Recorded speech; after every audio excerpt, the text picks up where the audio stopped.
We live in a time where everything is measured, labeled, and prescribed. But when was the last time someone taught you to really listen to what your body is telling you?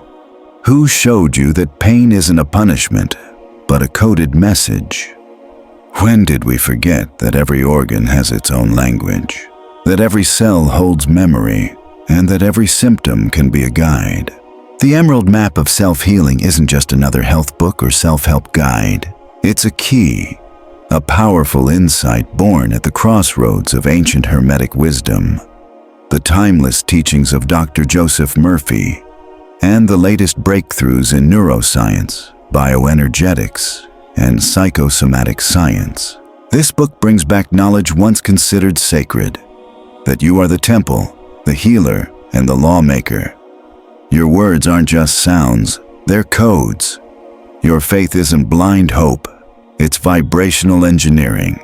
Your body isn't broken, it's waiting for your instructions. Here, you'll discover that your liver holds memories of injustice. Your lungs reveal your inner freedom. Your kidneys filter your oldest beliefs. And your heart doesn't just pump blood, it maintains electromagnetic balance. Most importantly, every organ can heal itself when reminded of its original design. Each chapter is a journey of initiation. Every page takes you deeper into the temple of yourself. This isn't just about reading, it's about reprogramming. This book doesn't just give you information, it transforms you.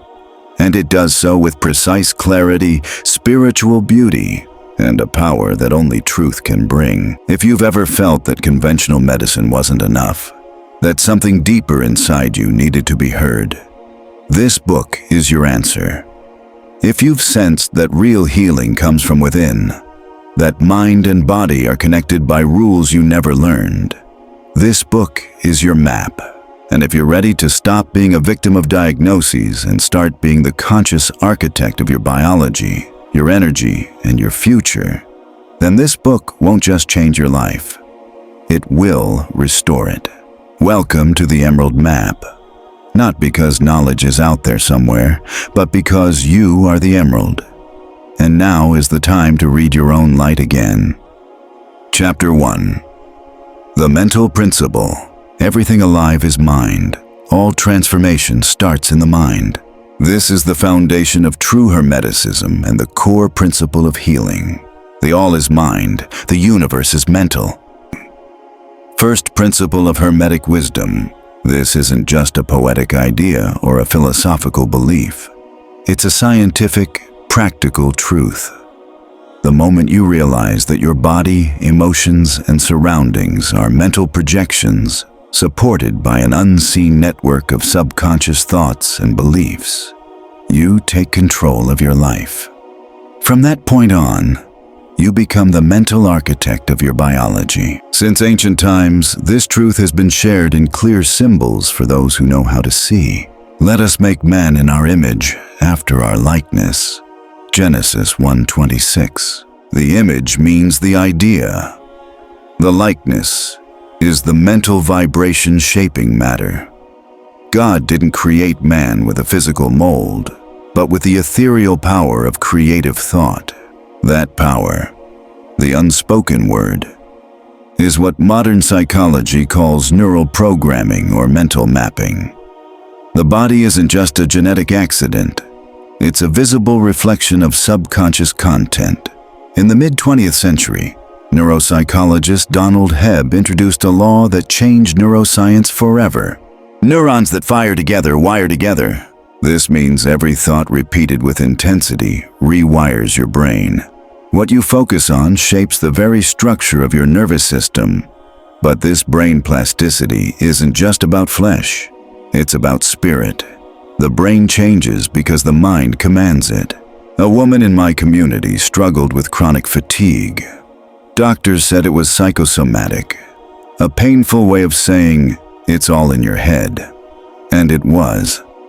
I taught her a simple prayer to say 3 times before sleep and 3 times upon waking. I am perfect health. The energy of God flows through me like a life-giving river. By the 3rd week, she woke pain-free. By 6 weeks, she returned to work. By 3 months, she was running in the park. What happened? She rewired her subconscious, planted a new idea, and reclaimed her vitality. Every organ has a mental counterpart. The liver holds repressed will. The heart holds love, expressed or denied. The lungs hold the freedom to be. Each cell vibrates at a frequency shaped by the archetypal image you accept as true. If you say, "My memory is weak," you send harmful commands to your neurons. But if you say, "I have mental clarity," you plant a new pattern your nervous system will follow. The ancients understood this without MRIs. The Kabbalion says, the universe is a mental creation sustained in the mind of the all. Your body, as a microcosm, works the same way. Your organs are geometric patterns woven from ongoing mental vibrations. Change the vibration, and you change the organ. This is not metaphor. It's law. At a conference, a man with early-stage Parkinson's tremors shared his fear of not being able to care for his sick wife. I taught him, "My mind is steady, my hands are calm, I am divine strength." After practicing this 3 times a day for 7 weeks, his tremors disappeared.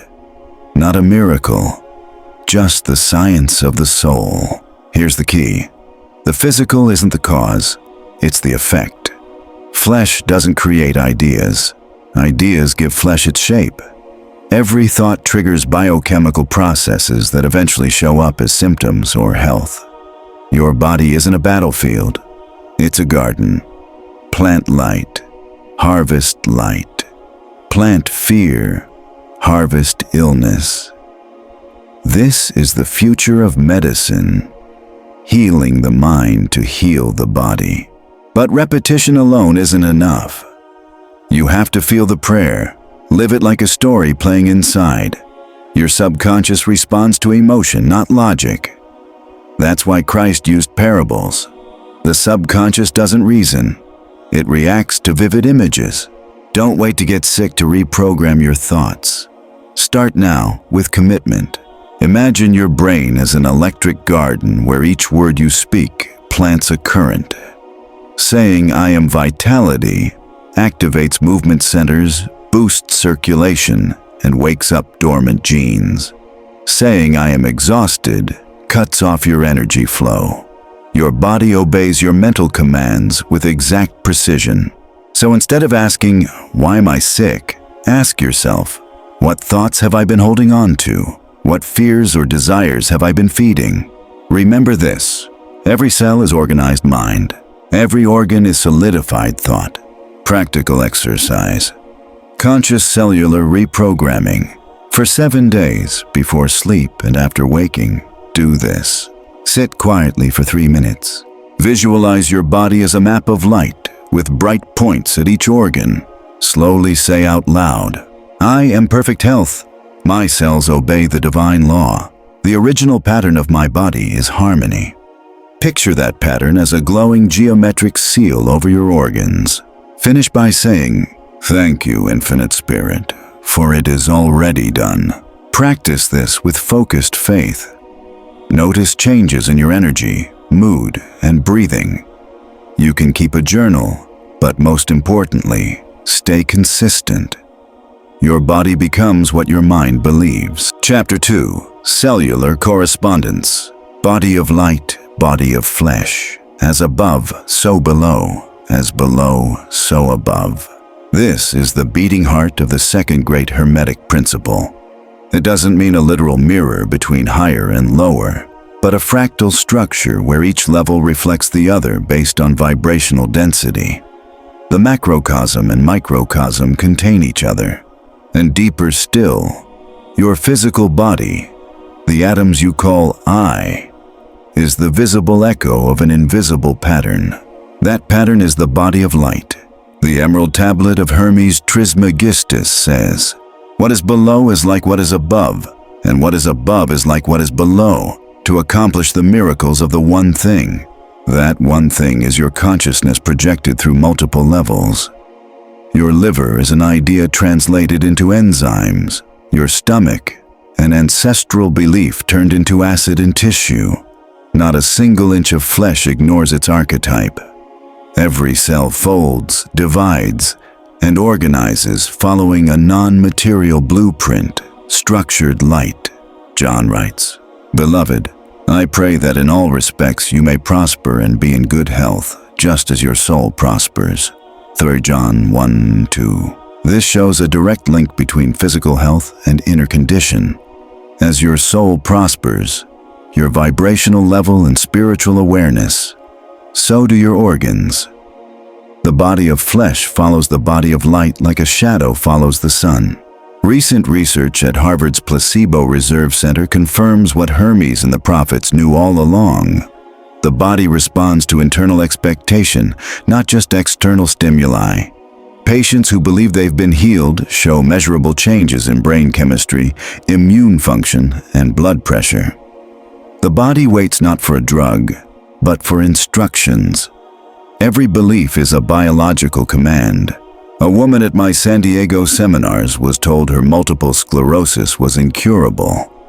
I taught her the affirmation that has helped thousands. My cells now obey the divine law. Each night, with her hand on her spine, she visualized golden light wrapping around her like a shell. After 6 months, there was no sign of her condition. Not a sudden miracle, but steady reprogramming. She didn't just heal her body.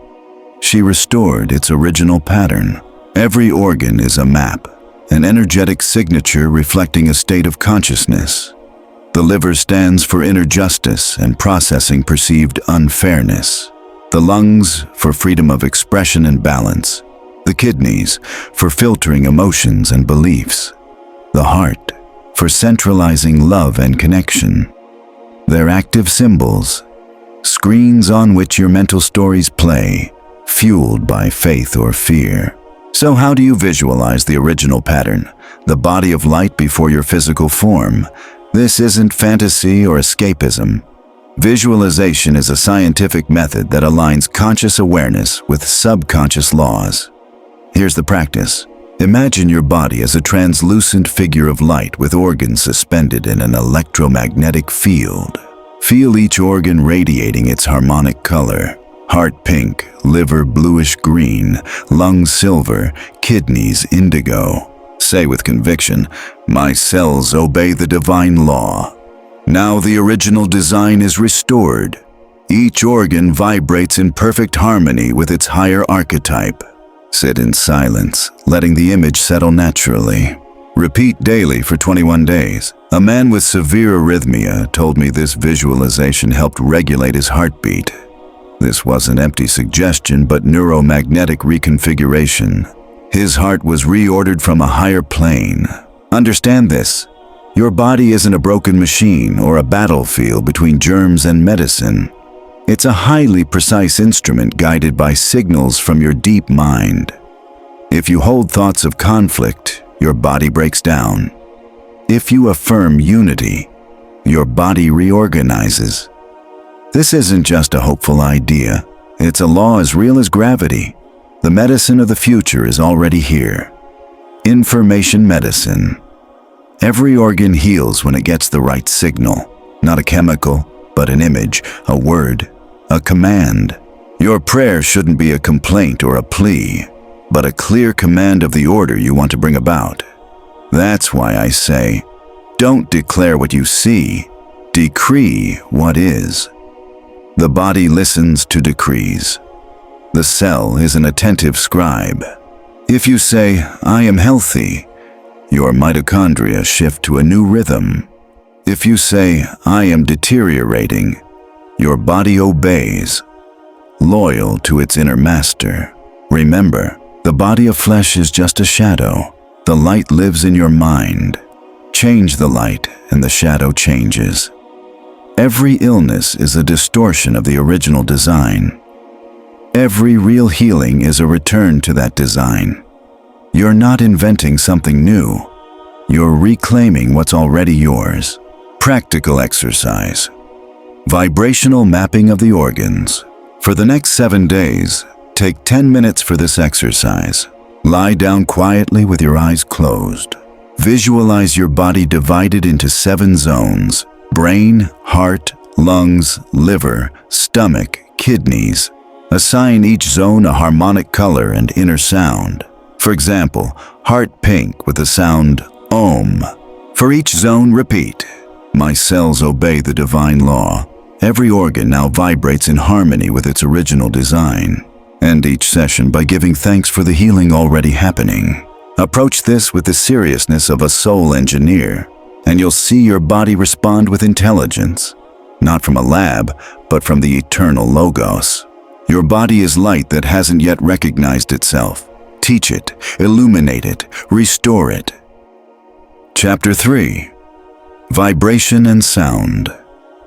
The Word that Rebuilds. In the beginning was the Word, not just any word or one sound among many. The term logos in its original language doesn't mean an abstract idea, but an organizing energy, a primal frequency that shapes matter, coordinates worlds, and sustains life.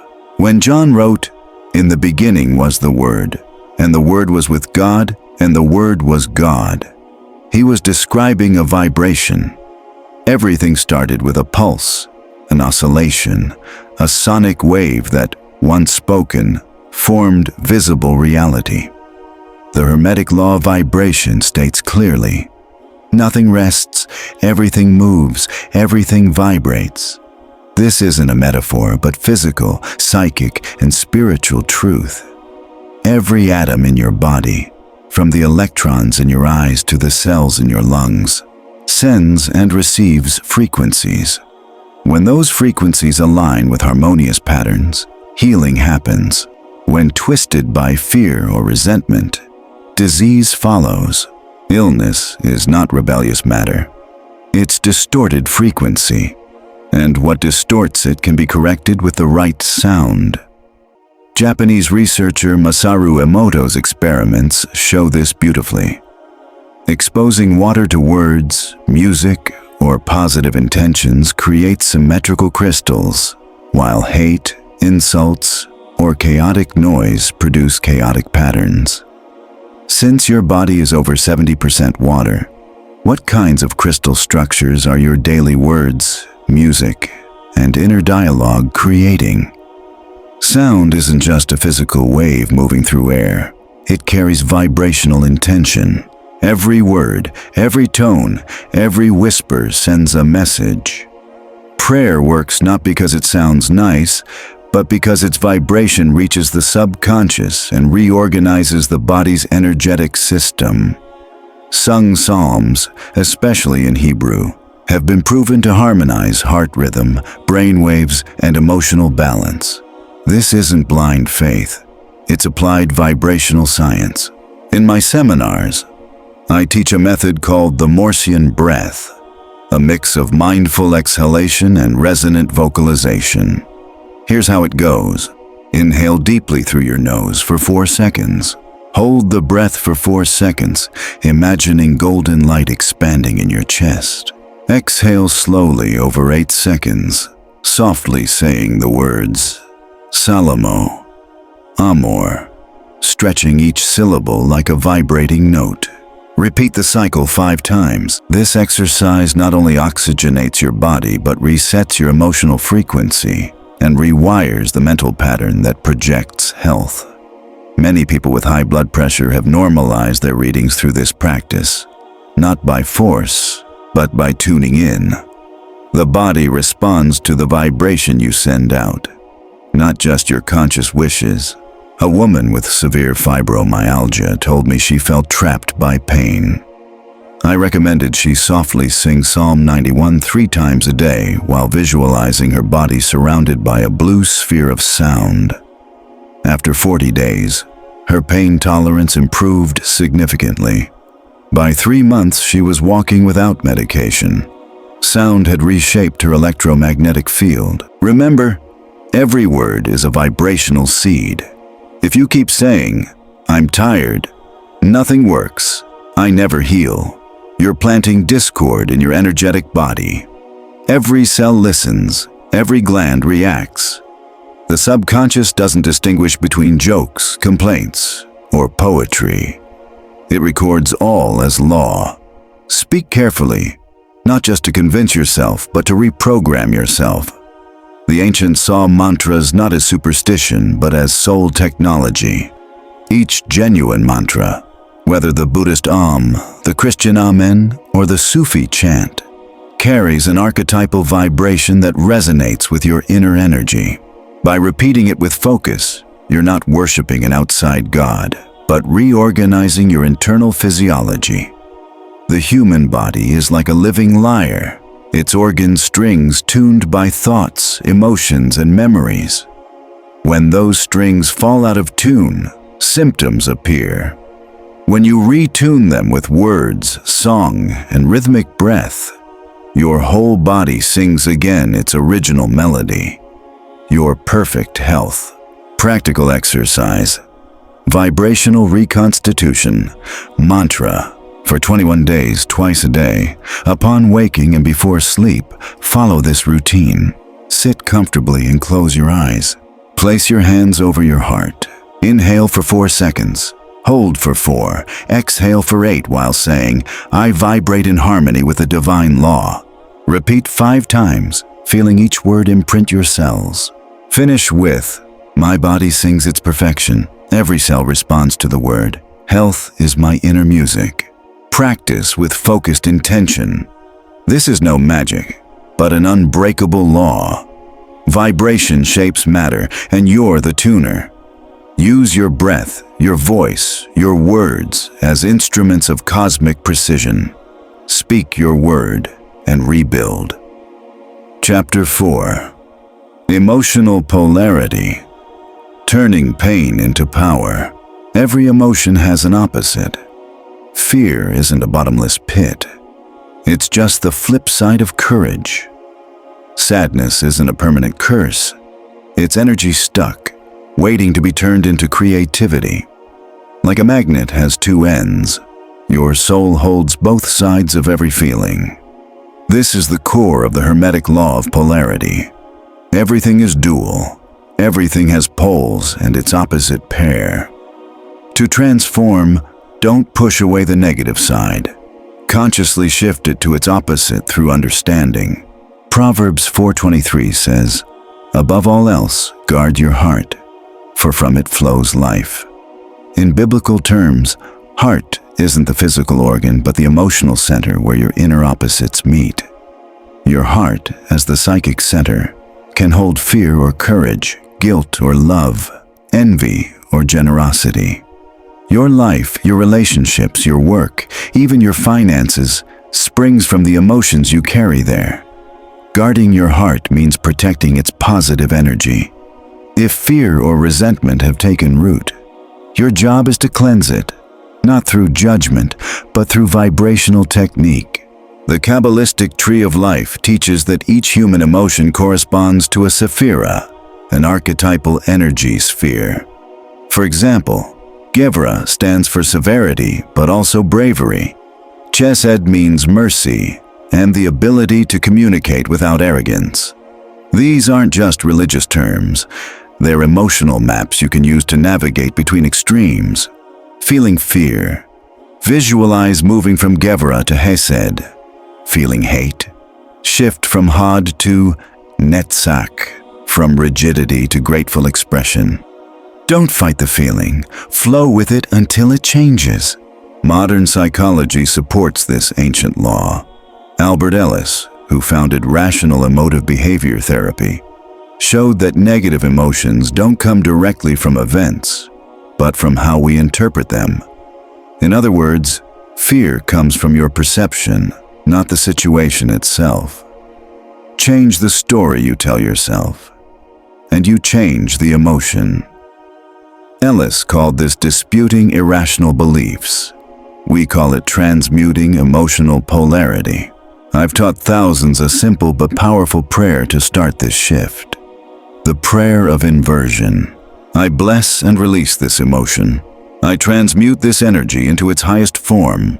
What was pain is now power. This isn't just poetic language, it's verbal alchemy. When spoken with intention, you rewire your brain's emotional circuits and shift the vibration you send out. You don't deny the feeling, you redirect it. A man in Boston came to me betrayed by his business partner and broke. Filled with rage and self-blame, his health declined. Insomnia, ulcers, migraines. I taught him to repeat this for 20 minutes each morning. I bless my past. I release all betrayal. My energy returns multiplied. All losses are restored. He didn't force forgiveness morally, but transformed his emotion into usable energy. 6 months later, he launched a thriving new business and his symptoms disappeared. He learned to transmute, not suppress. Your nervous system can't hold on to negative emotions forever. What you don't transform becomes a weight, and that weight shows up in your body. Unprocessed anger lodges in the liver. Chronic fear settles in the kidneys. Resentment in the colon. Each unresolved feeling is scattered voltage, but each transformed emotion is high-octane fuel. How do you transmute? Not by denial, repression, or empty affirmations, but by consciously recognizing the negative side and actively imagining its opposite. If you're sad, don't say, "I'm not sad." Say, "I'm reconnecting with my inner joy, even under this cloud." Then vividly remember a moment of happiness as an emotional anchor. The mind can't tell past from present. What you imagine strongly, you activate now. That's how polarity works. You don't have to eliminate the negative to thrive. Just convert it. The alchemist doesn't throw away lead, but turns it into gold. You, as the mental operator, must turn fear into action, shame into wisdom, anger into justice. Every emotion has its counterpart. Pain is raw material. Remember, the emotion you hold directly affects your cells. Low-frequency feelings acidify the body, block healing, and weaken immunity. Higher emotions, gratitude, calm, enthusiasm, activate longevity genes, boost endorphins, and promote spontaneous healing. This isn't spiritual metaphor. It's epigenetics in action.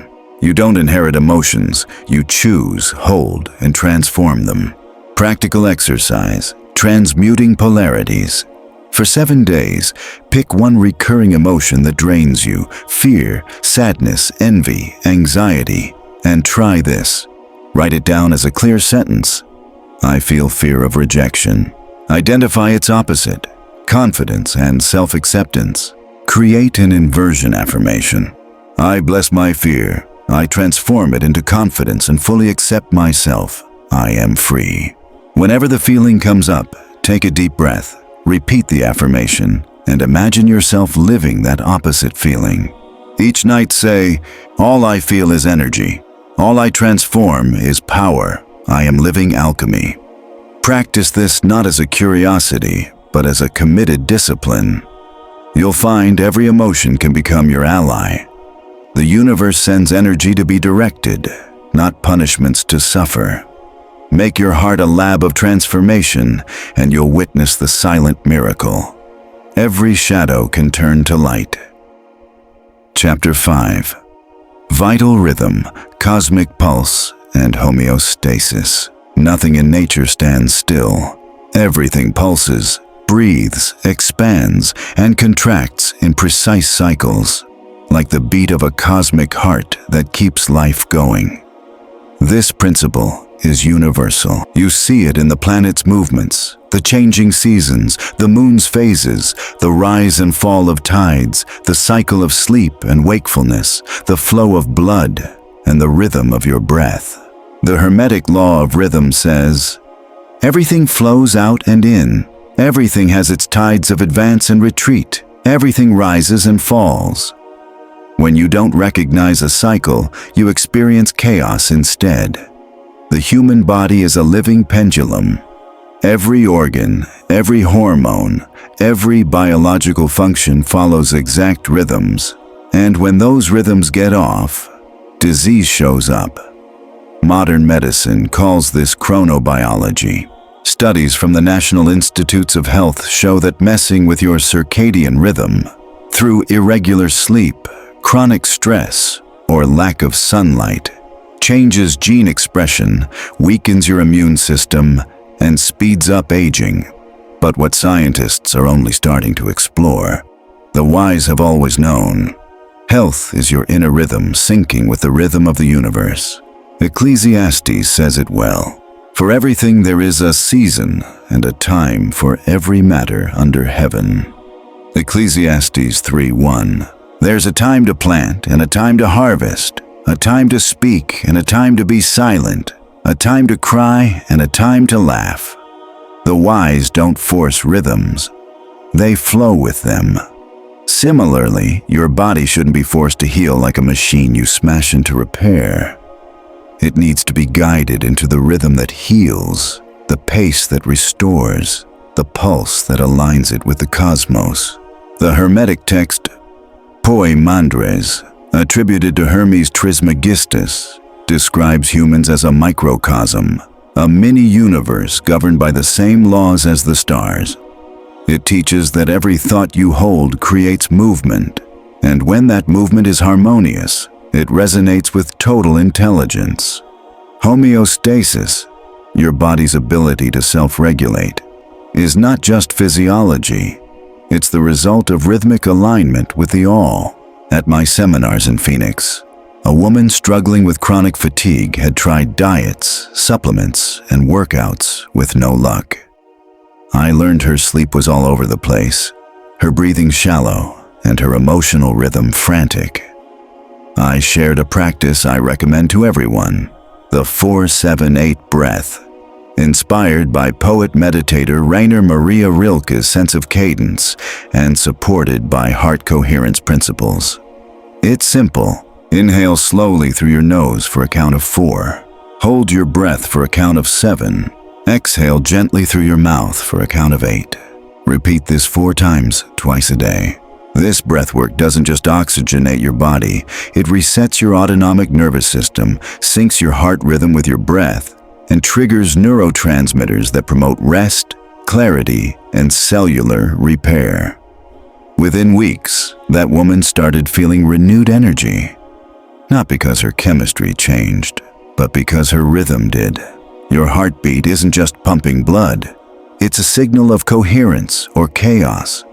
When your heart beats in harmony, your brain syncs with it, creating an electromagnetic field that flows through your whole body. This synchronization is the root of deep homeostasis, not just mechanical balance, but full harmony among mind, emotion, and body. You can't thrive if you're out of rhythm.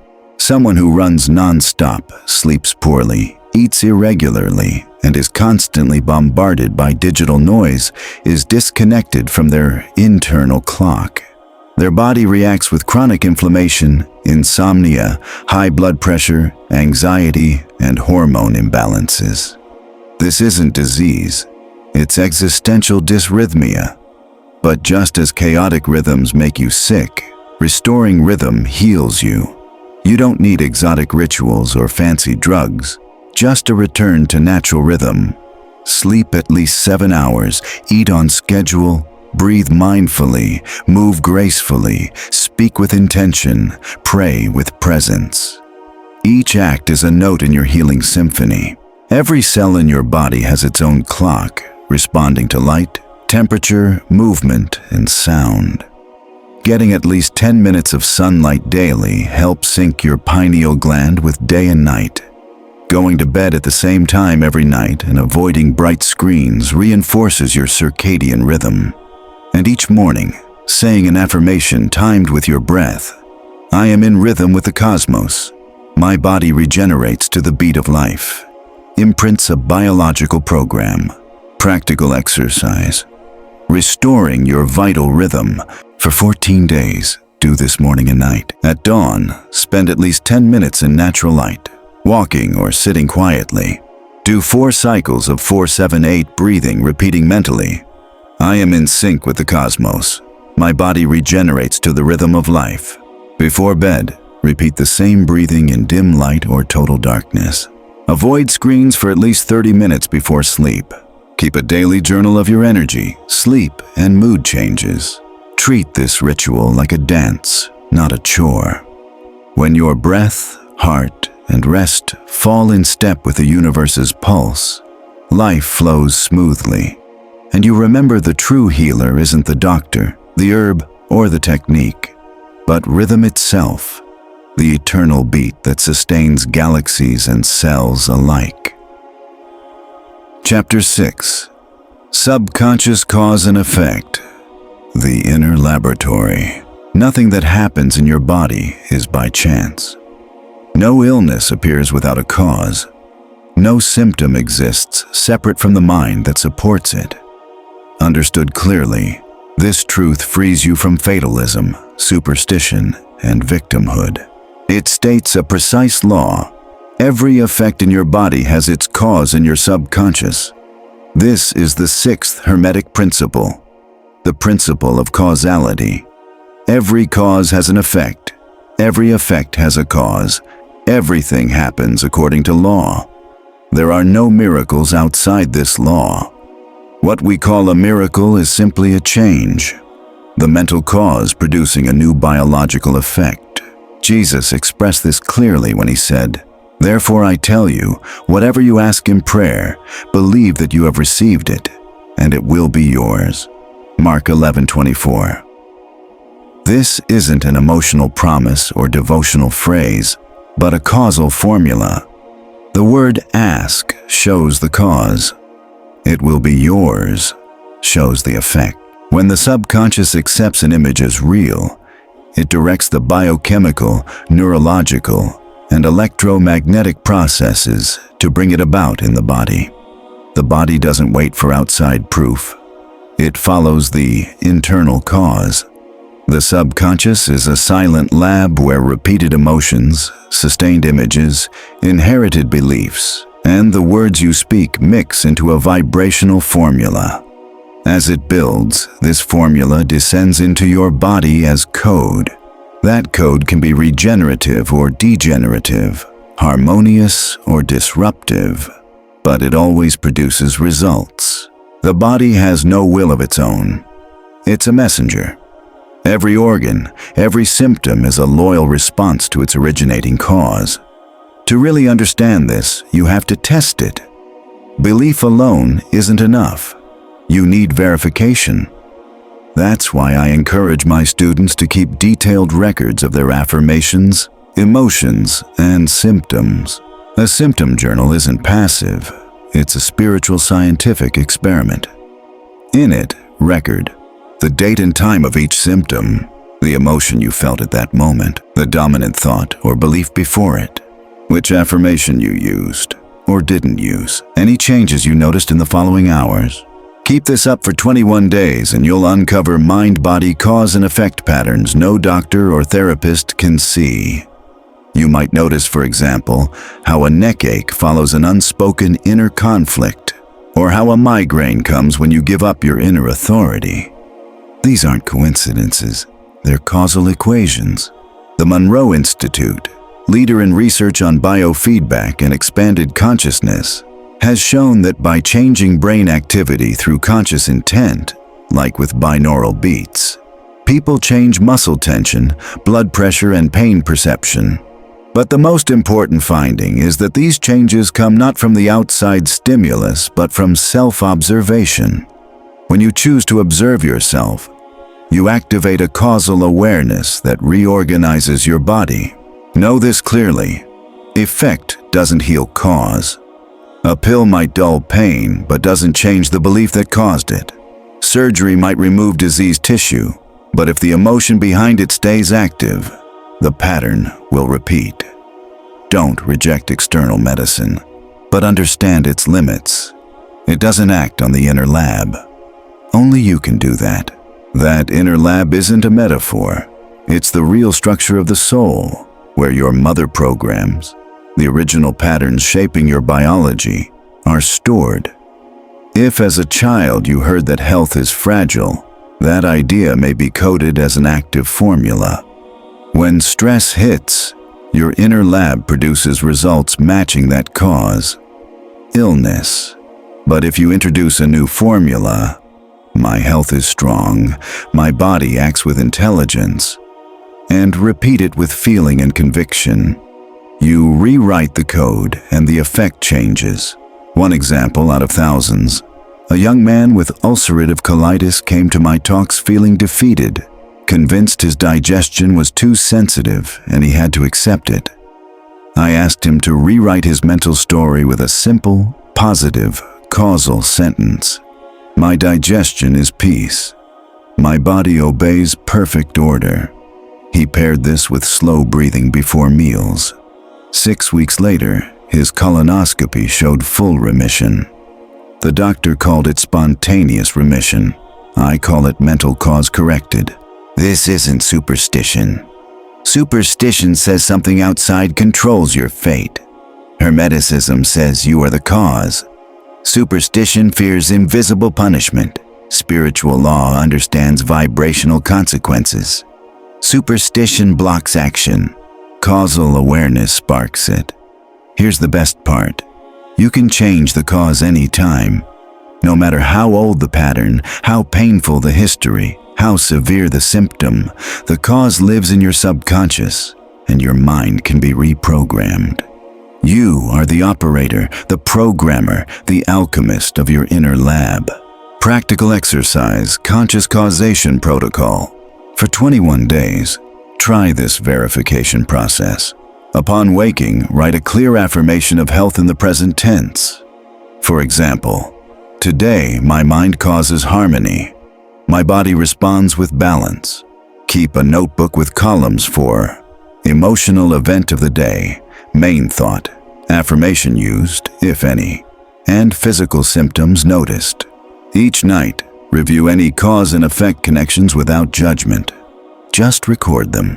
Whenever a symptom appears, firmly say, I am the cause of my healing. Law is at work. Order is restored. Repeat your key affirmation 3 times a day. My subconscious mind is reprogrammed. My body follows the new design. Don't just read about this law. Use it, track it, prove it. Because when you realize every cell obeys an inner lab you control, you stop being a patient and become the cause. And the effect can't resist. Chapter 7. Mental Gender and Creating New Tissues. Creation doesn't happen through sheer effort or random chance, but through the vibrational union of 2 eternal principles, the masculine and the feminine, the sender and the receiver, the seed and the soil. This is the Hermetic law of gender, not as a biological category, but as a universal truth. Gender exists in everything. Everything carries both masculine and feminine principles. Gender shows up on every level. The mind, like the universe, creates through the union of opposites. If you want to grow new tissues in your body, you need to bring together the active idea with a receptive capacity inside you. The Gospel captures this cosmic truth in Mary's words, "Let it be to me according to your word." Luke 1:38. Mary isn't just a religious figure. She represents the pure feminine principle, the mental matrix that receives the sown word and turns it into flesh. Consent is the soul's agreement to the vibratory seed. Without this consent, there's no healing, no regeneration. Every organ you want to restore needs a clear idea first, the masculine principle. Then an open receptivity that accepts it as already real, the feminine principle. Ancient alchemy symbolized these as the sun and the moon. The sun shines with direct light, symbolizing will, action, and clear ideas. The moon reflects, absorbs, and nurtures in darkness, symbolizing intuition, acceptance, and effortless conception. Inside your mind, these 2 poles coexist, the part that affirms clearly and the part that holds steadily. When your intention and faith unite in one sustained image, you impregnate your subconscious, And whatever's conceived there will show up. Modern epigenetic research confirms this at the cellular level. It's been shown that genes don't act alone, but are switched on or off by signals from your internal environment, especially by steady mental states. In other words, your constant faith combined with a clear mental image can activate regenerative genes, silence degenerative ones, and grow new tissues. Not because you deserve it, but because that's how the law of mental gender works. A 62-year-old woman diagnosed with hip bone loss came to one of my Chicago lectures. Her surgery was already scheduled. I taught her a technique I call organelle dialogue, where you personify the affected organ as a living being and speak words of creative union to it. Every night she placed her hand on her hip and said, "Beloved joint, I see you perfect. I unite you with the light of regeneration. Let it be done in you according to the divine image." At the same time, she pictured a golden light wrapping around the bone like a glowing womb. After 3 months, her MRI showed restored bone density. The surgeon called it atypical regeneration. I call it mental fertilization. Understand this: every healing is a pregnancy of light. It starts invisibly, nourished quietly, supported calmly, then appears as new tissue, new function, new health.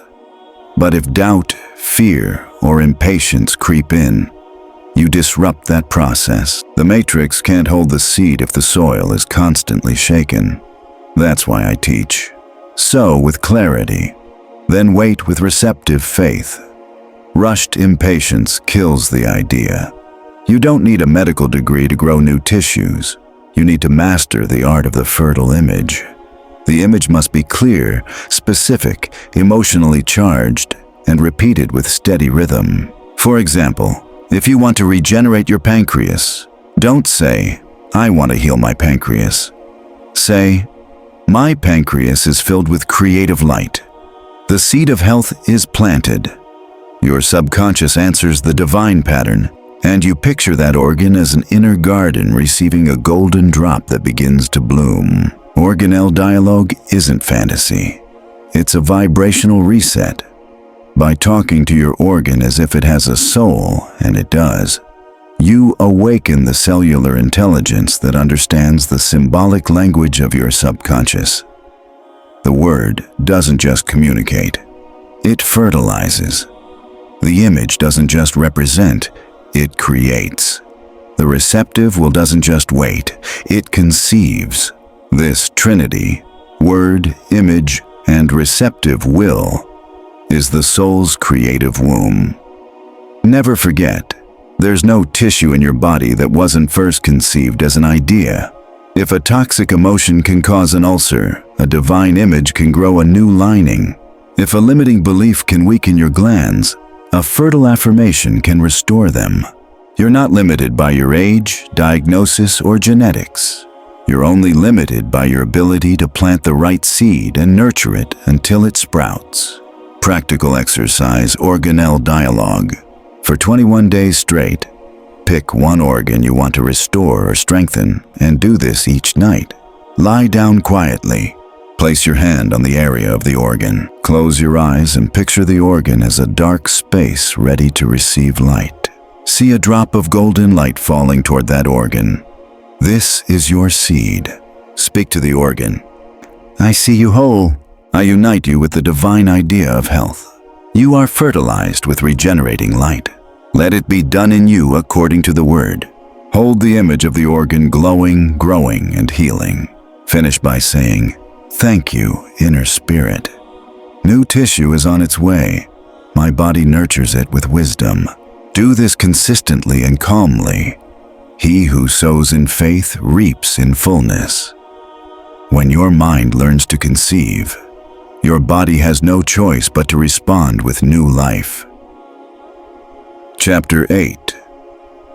Emerald Map of the Liver and Emotional Blood. Among all the body's organs, few hold as much hidden power as the liver. It's not just a gland or a biological filter. It's a deep emotional matrix. a storage place for ancient anger, buried resentment, unspoken grief, and everything you couldn't digest in life. From a Hermetic perspective, the liver is the scribe of the blood. It records in its vibration every conflict involving loss of personal power, emotional betrayal, or unresolved injustice. So cleansing the liver isn't just about digestion. It's a profound purification of your emotional blood. Spiritual wisdom has pointed to this for ages. Psalm 51, attributed to David in his moment of brokenness, expresses this need for inner cleansing with unmatched intensity. Create in me a clean heart, O God, and renew a right spirit within me. This verse doesn't ask for a new physical organ, but for a vibrational shift that directly affects the liver system. A clean heart isn't just poetic. It's a physiological state where your blood flows freely without toxic emotional charge or psychic residue blocking it. In ancient medical astrology, the liver was linked to Jupiter, the planet of growth, justice, and wide vision. This isn't by chance. Just as Jupiter governs abundance, the liver manages protein synthesis, energy storage, and toxin neutralization. And just like Jupiter calls for a broad perspective, the liver suffers when the soul tightens with judgment, resentment, and memories of injustice. A healthy liver vibrates with emotional generosity. A diseased liver is saturated with internal blame and unprocessed anger. You can't talk about liver healing without talking about forgiveness, not the surface-level kind forced by duty, but the deep, vibrational forgiveness that frees the system from the negative frequencies blocking it. Forgiveness, in this sense, is an energetic release. When you practice it sincerely, you let the blood flow again without rage's residue. Every time you say, "I forgive and release this memory," you act directly on your liver, not because the words hold power on their own, but because they change the pattern overloading it.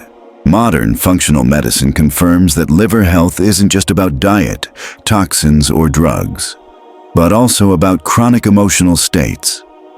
Long-term stress, constant irritability, and bottled-up anxiety all disrupt bile production, inflame liver tissue, and block detoxification.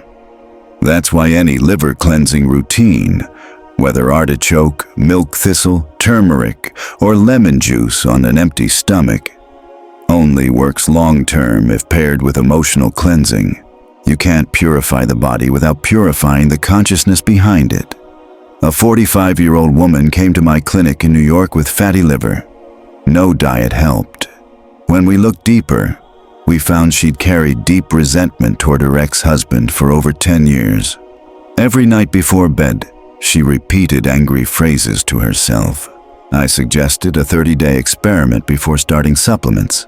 3 times daily, she would say, "I bless and release this memory. My liver fills with peace. My blood flows clear. Divine justice sustains me." By the end of the month, her liver tests improved. More importantly, her energy returned.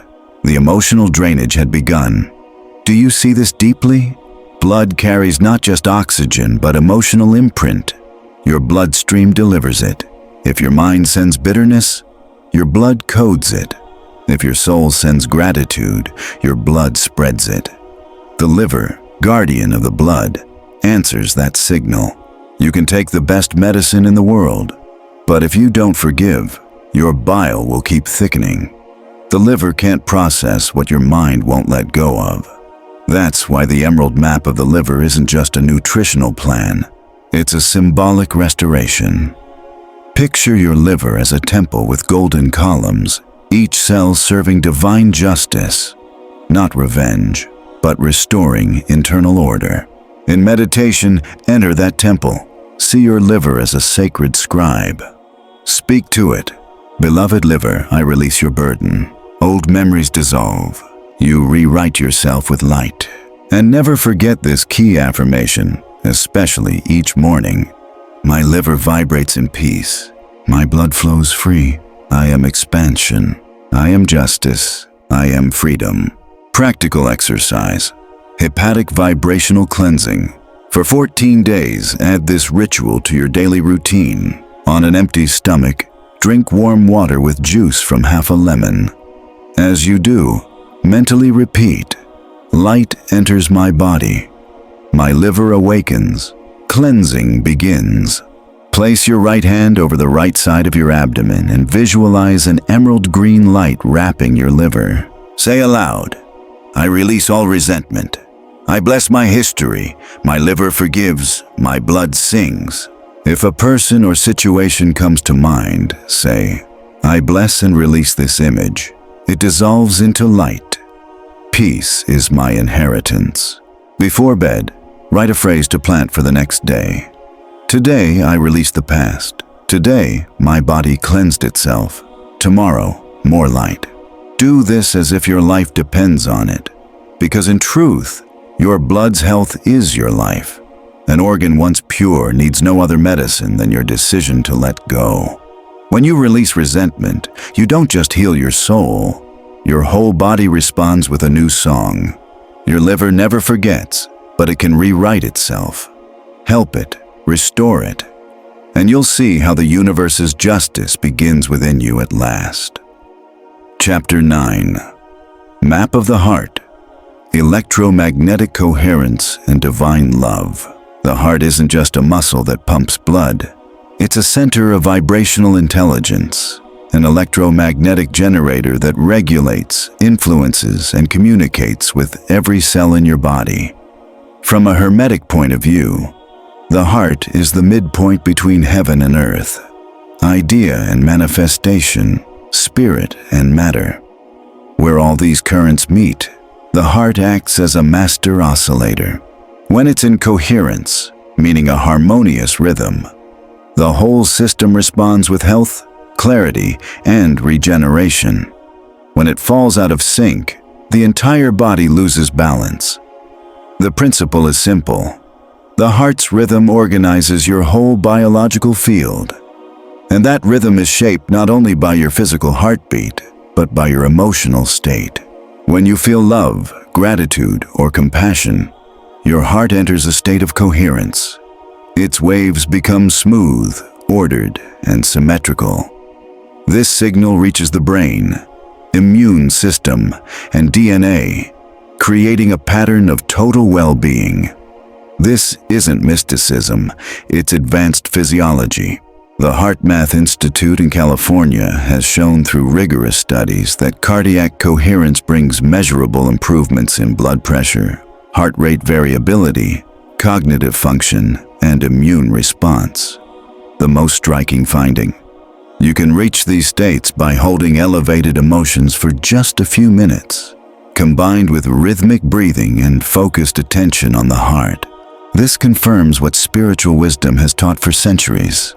The heart feels first, and the body follows. Paul's letter to the Corinthians states it clearly.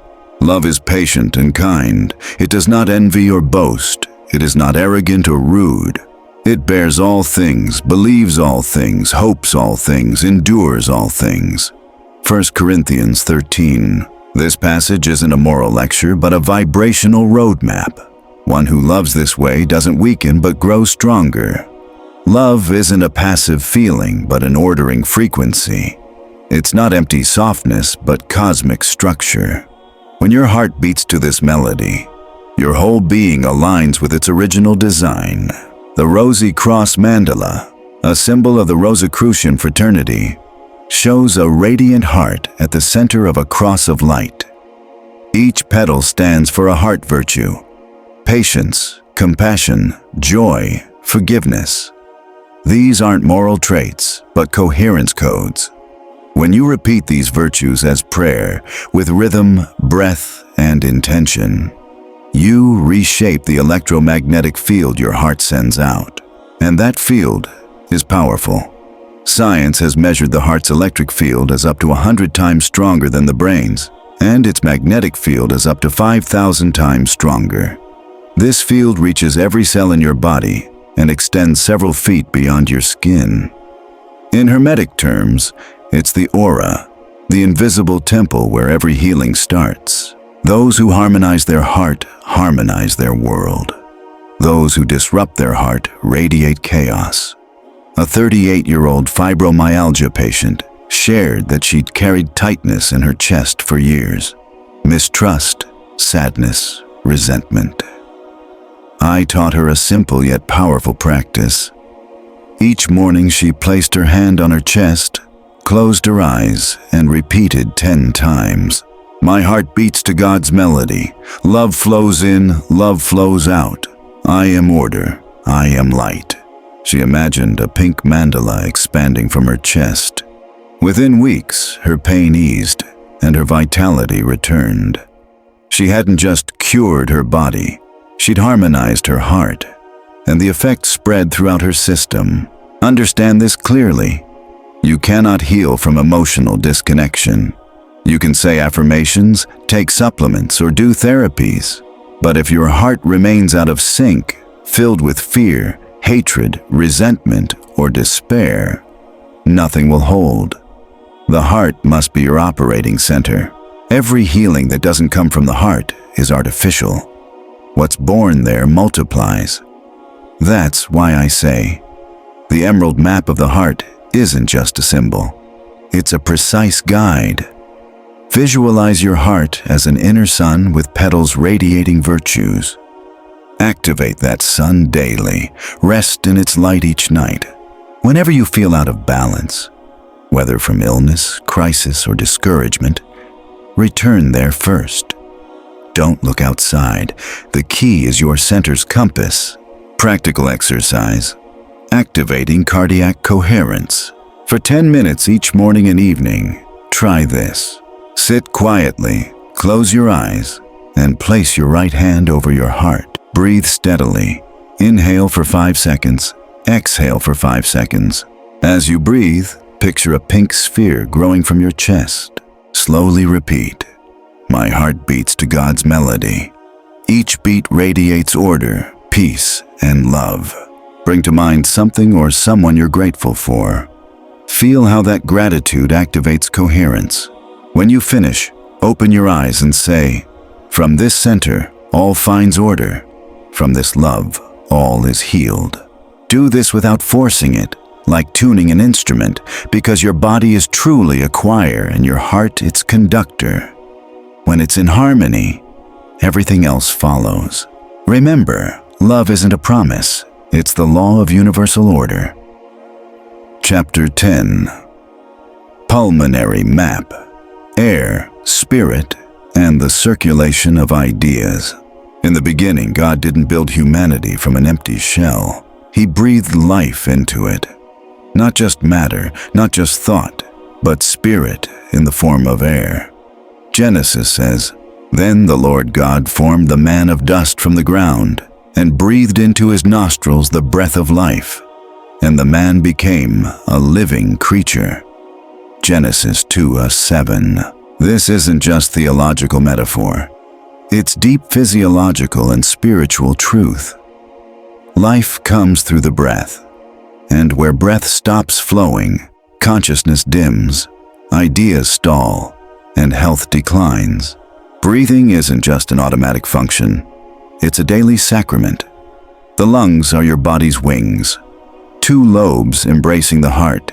Each inhale a prayer, each exhale an act of surrender. They aren't passive organs, but spiritual transducers. Every thought you inhale, every idea, every emotion, every symbol passes through oxygenation. Breathe in a rush, and your thoughts scatter. Breathe with awareness, and your ideas rise. The generosity of your mind depends on the rhythm of your breath. This is law. Ancient yogic sages captured it in the Yoga Sutra 250. Regulation of breath consists in the prolongation of inhalation, exhalation, and retention. This practice of pranayama isn't just Eastern exercise, it's spiritual technology. Each breathing pattern changes brain chemistry, the heart's electrical activity, and the flow of vital energy. Since the lungs connect the outside world with your inner world, they shape how you absorb ideas, emotions, and symbols. In Hermetic terms, the lungs stand for conscious permeability, the ability to take in what's useful, let go of what's not, and circulate what's true. Just as you breathe air, you breathe thoughts. Just as you oxygenate cells, you oxygenate intentions.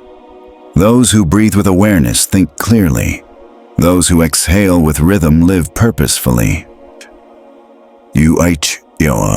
Researchers have shown that controlled deep breathing with retention can change blood alkalinity, boost oxygen levels, and reduce inflammation. But beyond physiology, this practice shows something deeper. The spirit shifts when breath becomes a tool of intention. That's why I teach a technique I call word exhalation breath. It links exhaling with a keyword, repeated rhythmically to create a healing frequency. It's not just a mantra, it's biological programming. When you exhale, saying, for example, peace, you spread that frequency throughout your body. With practice, the pattern sets in, and your thoughts begin to align with that vibration. A man with recurring hyperventilation told me he felt like he couldn't think with air. I gave him a daily exercise. Each morning, walk outside, breathing in a rhythm of 4 seconds in and 6 seconds out, saying flow on each exhale. In 3 weeks, his anxiety eased, not from suggestion, but from resetting his pulmonary map. His thoughts returned to flow because his breath did. Understand this clearly. The lungs do more than oxygenate your body. They ventilate your mind. An idea without breath suffocates. An emotion without release becomes pressure inside. Trauma unspoken gets trapped in the chest. That's why so many breathing issues are symptoms of held-back memories, unsaid words, and aborted sighs. Your body tries to breathe out what your soul couldn't express. To restore the emerald map of your lungs, you need more than exercises. You need spiritual awareness in your breathing. Each inhale receives divine life. Each exhale lets go of burdens. Each word you tie to your breath becomes a cellular command. Don't say you're tired. Don't say there's not enough air. Say, each breath connects me to source. And watch how everything changes. Practical exercise, word exhalation breath. For 21 days, morning and night, do this. Sit quietly, close your eyes, and place your hands on your chest. Inhale through your nose for a count of 4. Hold for 2 seconds. Exhale slowly through your mouth for a count of 6, softly saying one chosen word: light, peace, flow, or grace. Use the same word all 21 days. Repeat 10 times, feeling the word imprint in your lungs. Visualize your lungs as 2 golden wings, opening with each inhale and closing gently with each exhale. When finished, say, breath vivifies me. My thoughts flow, spirit circulates in me. Make this your conscious breathing ritual, because when you breathe with intention, your mind clears, your body oxygenates, and your soul remembers its original freedom. The lungs aren't just organs, they're the gateway through which God enters every time you breathe in. Chapter 11. Renal Map. Filtering Toxic Beliefs. Every organ in your body serves both a visible function and an invisible one. The visible is its physical role. The invisible is its symbolic role in the mind's architecture. With the kidneys, this dual role is especially clear. Physically, they filter your blood, remove toxins, balance acid and base, and regulate fluid levels. Spiritually, the kidneys filter your thoughts, purify your beliefs, and balance the emotions flowing through your subconscious. Your body can't truly be clean if your mind doesn't choose what it lets in. The Hermetic principle of discrimination says, anything that doesn't serve the higher good must be sent back to its source. In other words, not every thought deserves a place in your consciousness. Just like you wouldn't drink polluted water, You shouldn't allow toxic mental images to settle in your mind. But how do you know which to keep and which to toss? The answer lies in the kidney's symbolic role: filtering.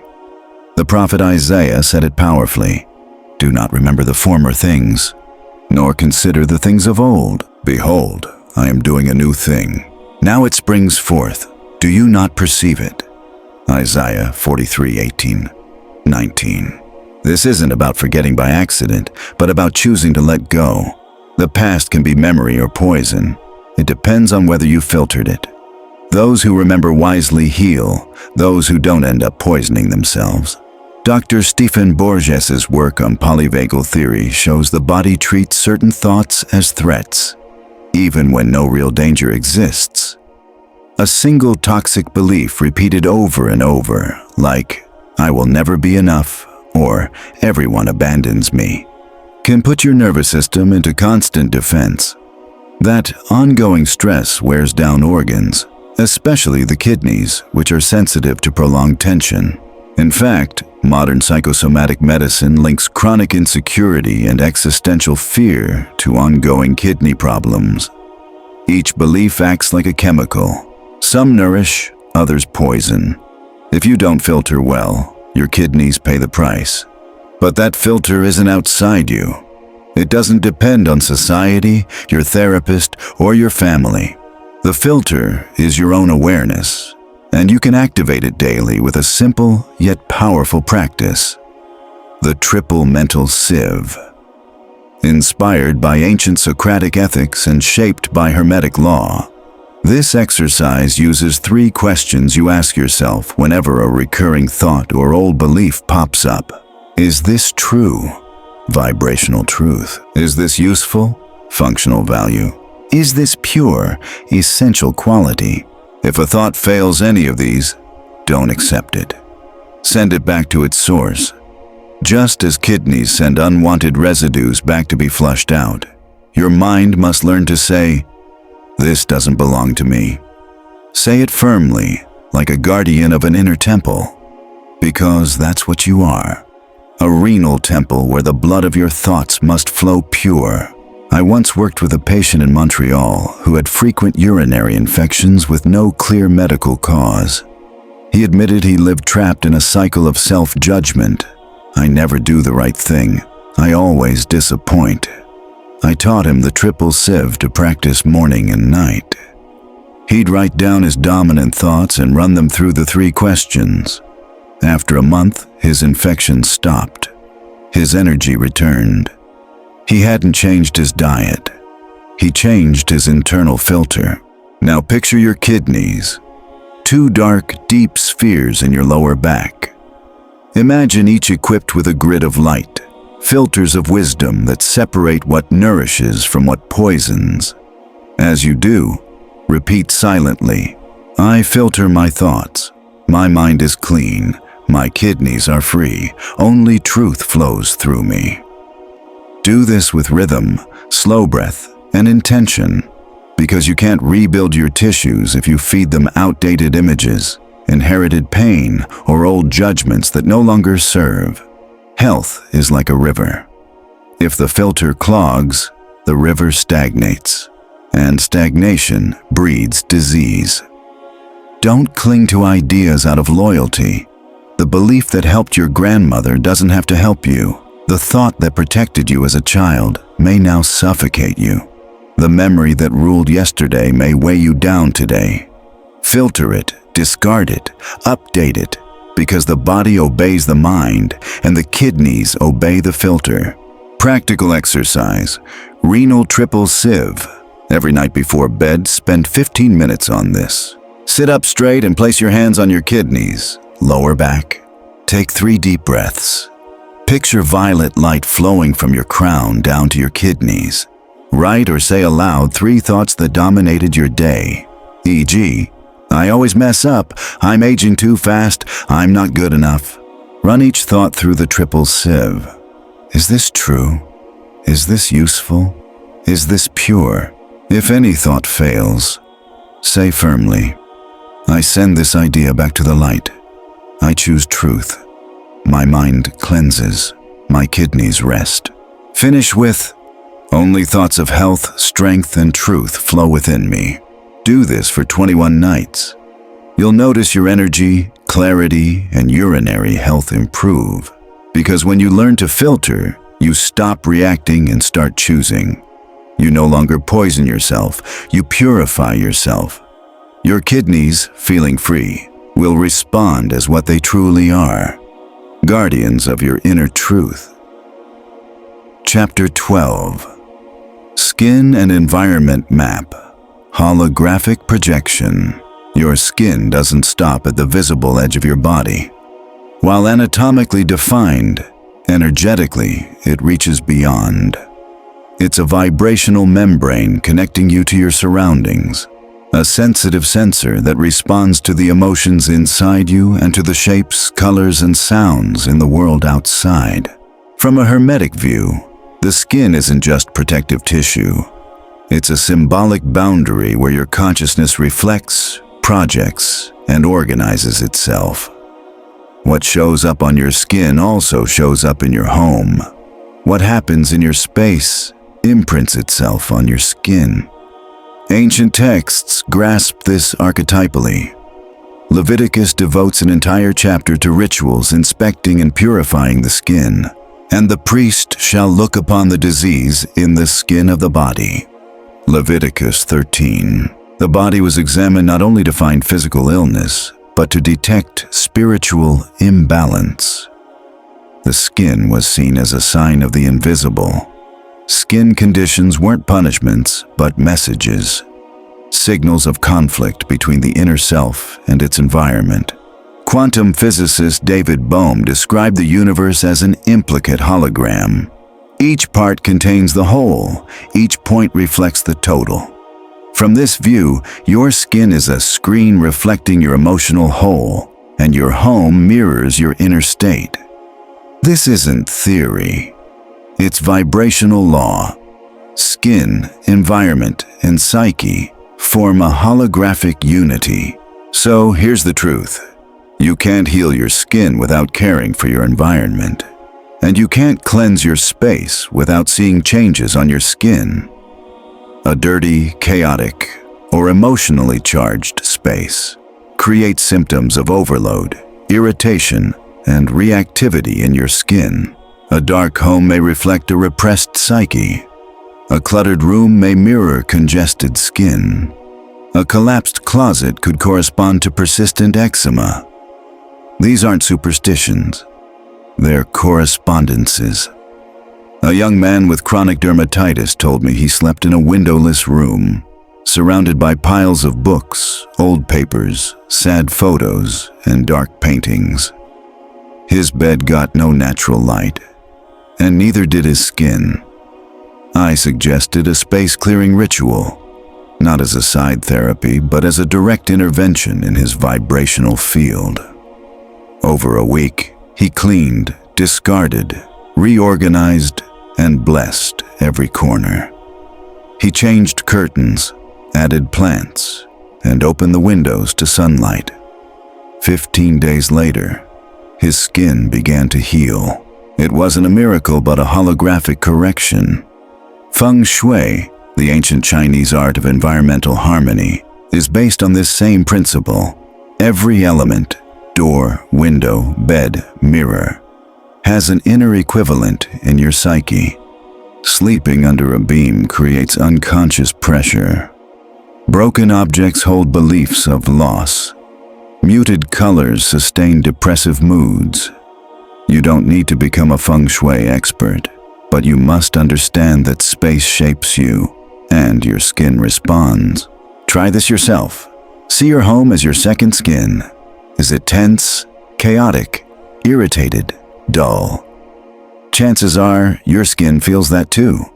Is it bright, organized, vibrant, nourished? Then your skin likely mirrors that harmony. This applies socially too. Your human environment, friends, work, family, is part of your extended skin. If you live in toxic spaces, your skin knows before your mind does. That's why I teach a powerful practice, the spatial blessing ritual. Move through your home, corner by corner, speaking words of order, light, and gratitude. It's not about forcing feelings, but vibrating with intention. Words, as vibrational seeds, penetrate space and reshape its energy, which directly affects your skin, the body's outermost nervous system organ. Before starting, physically clean. Clear out unused items. Toss what holds old emotions. Every object carries energy. Every corner collects vibration. Your skin needs a clean space to reflect health. Practical exercise. Spatial blessing ritual. For 7 days, once a day at different times, do this.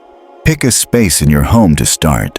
Bedroom, kitchen, workspace. Clean it intentionally. Sweep, organize, remove broken or stagnant things. Open a window to bring in fresh air.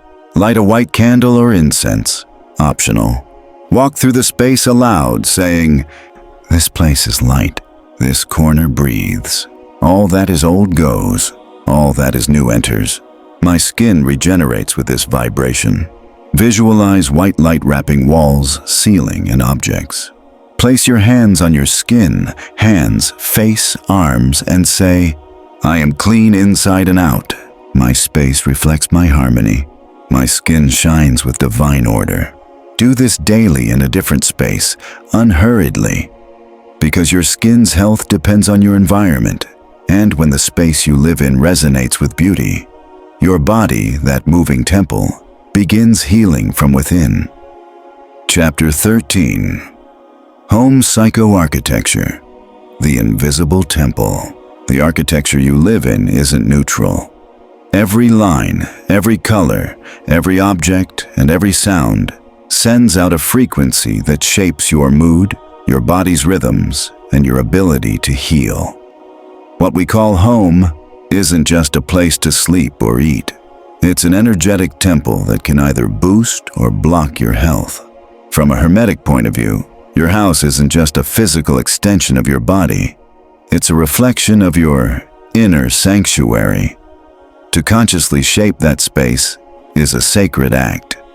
What you inscribe on your walls, you also inscribe on your organs. The Book of Exodus describes the tabernacle's construction in precise detail. Its size, colors, materials, and furniture placement. You shall make the tabernacle with 10 curtains of twisted linen, blue, purple, and scarlet. Exodus 26:1. These details aren't just architectural, they're symbolic maps. Every measurement reflects inner proportion. Every color vibrates at a specific frequency. Every element carries intention. The tabernacle wasn't just a ritual room. It was psychic architecture meant to trigger communion, balance, and insight. Vitruvius, the 1st century BCE Roman architect, understood this when he laid the foundation of sacred geometry. He believed that any building aiming for beauty and harmony must follow the proportions of the human body. The circle and square, the fundamental shapes, became the framework of cosmic order. This harmony isn't decoration, it's biological resonance. Environments built on balanced proportions promote hormonal balance, calm the nervous system, and encourage natural healing. Modern neuroaesthetics, the study of how the brain reacts to visual and spatial cues, shows that architecture directly affects our physiology. Spaces filled with natural light, painted in soft colors, shaped with gentle curves, and arranged harmoniously lower cortisol, sharpen focus, and speed recovery after surgery. Science confirms what Hermetic teachings have said for centuries. Space vibrates, and you vibrate with it. So I suggest consciously reshaping your home as a healing tool. You don't need big renovations or expensive upgrades, just intention, symbolism, and consistency. Let your house become an extension of your healing goals. Healing your heart?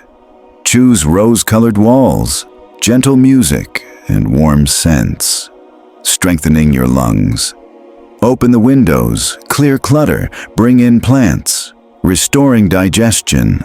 Cook mindfully and set your table like an altar, even minding the arrangement of your dishes. Here's a real example. A 50-year-old woman struggling with chronic insomnia and morning fatigue came to me after many failed treatments.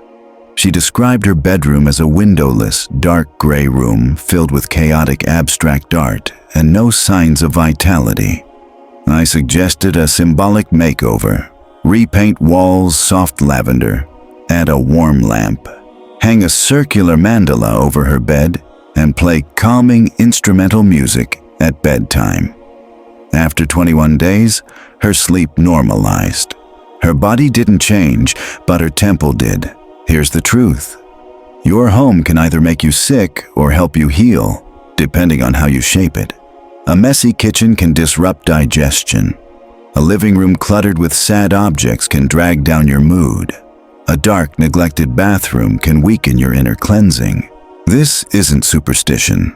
It's active vibrational work. Every object holds energy. Every wall is a field. Every corner has its frequency. I invite you to keep your home a place of health. This isn't religious ritual, but vibrational practice. Infuse each element with clear intention. Walls that uphold peace, colors that promote well-being, sounds that create coherence. Everything should support your healing. Practical exercise, space consecration prayer, for 3 days in a row at dawn or dusk. Clean the space you want to bless, a room, desk, or common area. Place a sacred symbol at its center, a candle, plant, image, or natural object. Close your eyes and picture a sphere of light descending over that space. Slowly walk through the space, touching walls or objects with your right hand, saying, "This space is light. Every corner vibrates in order. My body recognizes this frequency. Health takes root here." Picture a word of light written on each wall. North, strength; south, peace; east, clarity; west, healing. Finish by saying, "This home is my temple. Every wall supports my well-being. Here I live in harmony." Remember, this isn't decoration. It's encoding higher intention. When your home vibrates with inner order, your body will resonate in tune, and the invisible temple you call home becomes your silent daily healer.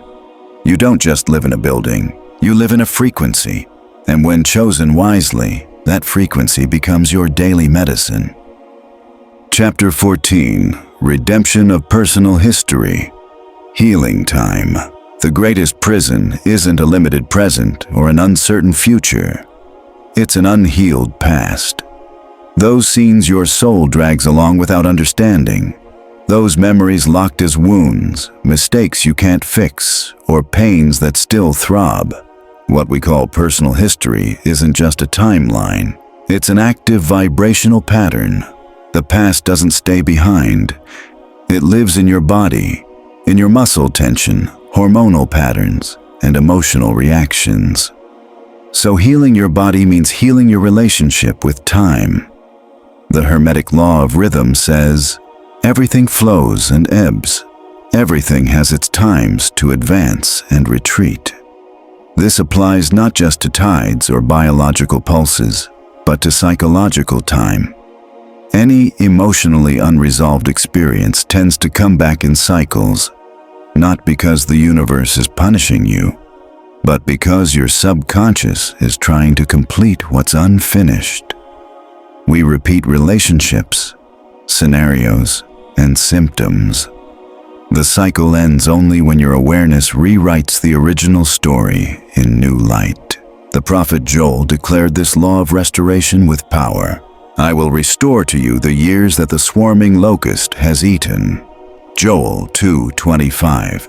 This promise isn't about getting back lost crops or possessions, but about restoring subjective time, reclaiming psychic energy stuck in old memories. When your soul heals a past scene, a surprising amount of vital energy is released, as if a silent organ inside begins to beat again. Healing the past is, in essence, restarting life interrupted. Modern psychology offers techniques for this. One effective method is EMDR, eye movement desensitization and reprocessing, which helps reprocess traumatic memories by changing their emotional charge through bilateral stimulation. This supports what Hermetic law has long taught. An unexamined image repeats.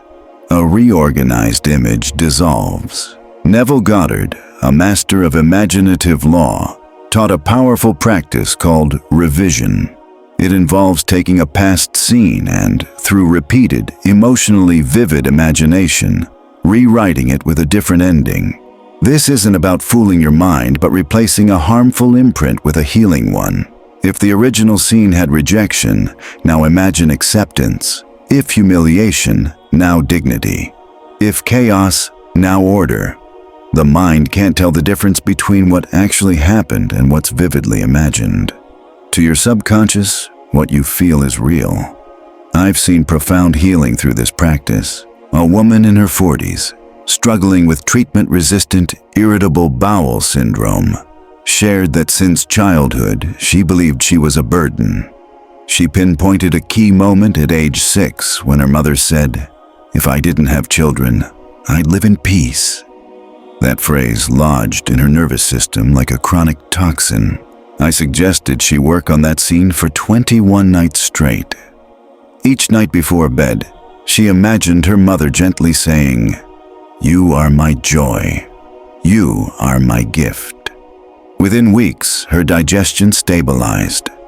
The old phrase lost its power. The scene was rewritten. And so was her body. This isn't empty suggestion, but bioinformation. The subconscious reacts to the emotion you hold, not the timeline of the event. Change the feeling tied to a memory, and the body changes its chemistry.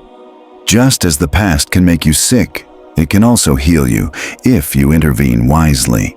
Say with faith, "The past dissolves in eternal grace. I am free now. My story is light." Don't fear revisiting your life. Don't hesitate to explore your soul's archives. The subconscious doesn't fear darkness, it just needs guidance. And you can lead it like a child through the forest until it reaches the clearing's light. Your story isn't set in stone. It's waves that can be reshaped. When you rewrite your story, you reshape your biology, nervous system, and vital tone. Healing time means healing your body. Practical exercise. Past revision with Hermetic rhythm. For 14 nights before sleep, in complete silence, close your eyes and take 5 deep breaths. Recall a painful past scene. Observe it without judgment. Identify the main emotion: fear, humiliation, abandonment, injustice. Immediately imagine the same scene, but with a different outcome. Feel in detail acceptance, love, protection, justice. While breathing, repeat silently, "I redeem this memory. I am the author of my story. All is rewritten in light." Whisper. "The past dissolves in eternal grace. This scene no longer defines me. I am free." Upon waking, write one sentence summarizing your new version. E.g., "Now I know I was loved." Make this an art. Those who learn to heal time expand their health into the future, and those who clear their soul's archives let their bodies breathe free. Your story doesn't trap you. It's raw material for creating health, truth, and conscious eternity. Chapter 15. Emerald Legacy, Teaching the Science of Miracle. True wisdom, when hoarded out of fear or selfishness, stagnates and corrupts. Like water that won't flow, light that won't shine, or knowledge that won't be shared. Mental and spiritual power lose their vitality when they're kept to yourself. The subconscious mind is like fertile soil. It multiplies whatever you plant. When you plant understanding in others, you reap growth within yourself. So the highest act of a true healer isn't just to heal, but to teach others how to heal. What's blessed grows. What's passed on strengthens. What's shared from love becomes an eternal gift. Jesus said it clearly. You are the light of the world. A city set on a hill cannot be hidden.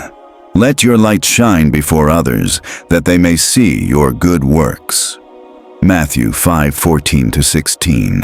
This isn't a call for spiritual showmanship, but a call to make goodness visible.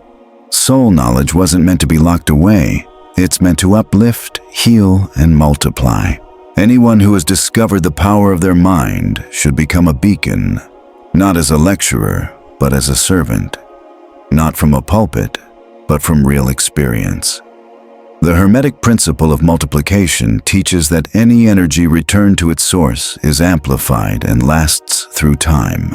Sharing your journey, your faith, your practice, and your results deepens and stabilizes that vibrational field. A miracle isn't an extraordinary event breaking natural law. It's natural law applied with unwavering faith and clear intention. Teaching the science of miracles isn't about spreading superstition. It's about guiding others to compassionately and systematically apply mental laws. I've met many who, after healing, finding purpose, or transforming a crisis, stayed silent, some out of fear, others feeling unready. To all, I say this: if you've lived a miracle, you're already a mentor, even without a title.